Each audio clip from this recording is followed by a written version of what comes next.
Hitler 30 लख यहूदी मारिया। हिते 30 लख मवाली आहिनि ऐं उन्हनि खे मारे ख़ुशि थींदुसि।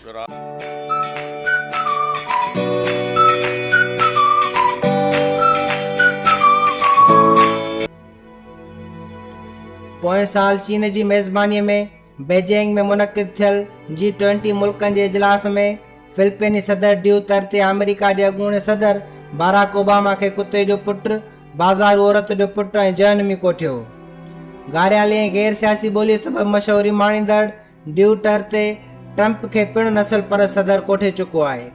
ताज़ो अमेरिकी सदर डोनाल्ड ट्रंप तरफ़ां फिलिपाइनी सदर रोड्रिगो ड्यूतर्ते खे अमेरिका जे दौरे जी ॾिनल दावत खां पोइ ट्रंप हुकूमत जे नक़ादनि ऐं इंसानी हक़नि जी तनज़ीमुनि पारां छिती तनक़ीद थी रही आहे।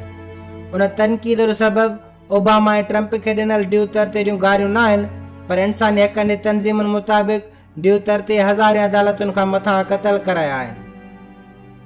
अक़वाम मुतहिदा जे हासिल कयल अंग अखरनि मूजिबि ड्यूतर्ते हुकूमत दौरान 7000 खां वधीक माण्हुनि खे फुलफराए कयो वियो आहे। इंसानी हक़नि जी तनज़ीम ह्यूमन राइट्स वॉच एशिया जे डिप्टी डायरेक्टर फिल्म काइन जे मुताबिक़ ड्यूतर्ते मुक़ामी डेथ स्क्वाड जोड़िया आहिनि जेकी मंशियात जो कारोबार कंदड़नि ऐं ॾोहनि में सरगर्म माण्हुनि खे फुलफराए करे हुकूमत खां मुआवज़ो वसूल कंदा आहिनि।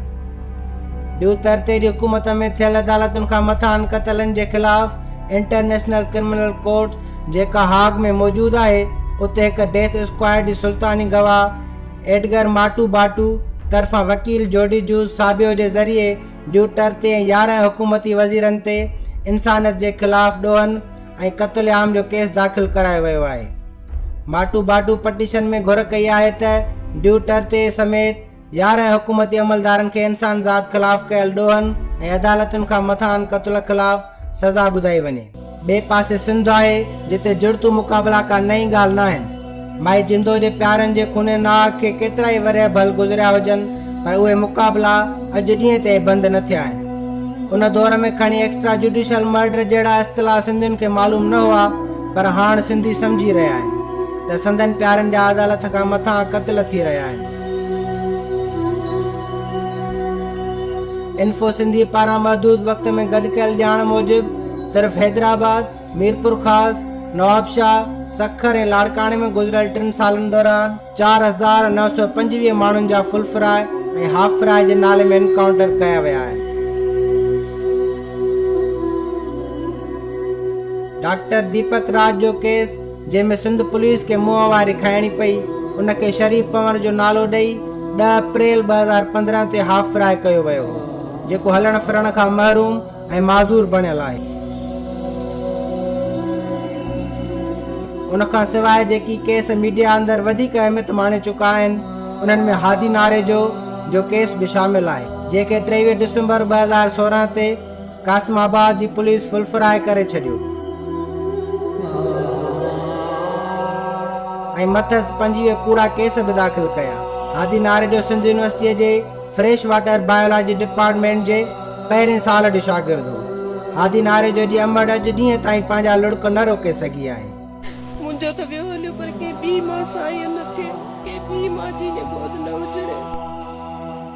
14 अगस्त 2015 जेका वाद पुलिस 2 नौजवाननि नवीद डंगर ऐं सैद सलेमान शाह खे गिरफ़्तार करे वारसनि खां लखे रुपयनि जी ॻरी रिश्वत तलब कई। रिश्वत न मिलण सबबि सिटी पुलिस कूड़ो मुक़ाबिलो ॼाणाए नौजवान नवीद डंगर जे गोॾे में गोली हणी हाफ फ्राए करे खेसि ज़िंदगीअ भर माज़ूरी तरफ़ धिके छॾियो।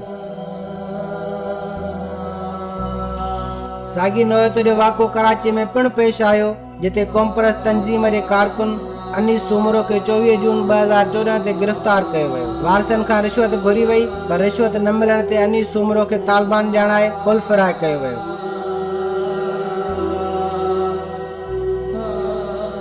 हाणे ईमानदारी जी दावा कंदड़ सिंध पुलिस जो IG एडी ख्वाजा आहे, पर उन जे ई दौर में सखर पुलिस लाड़काणे जे इंजीनियर वकार भुट्टो खे फौरू ॼाणाए फुल फ्राए करे छॾियो।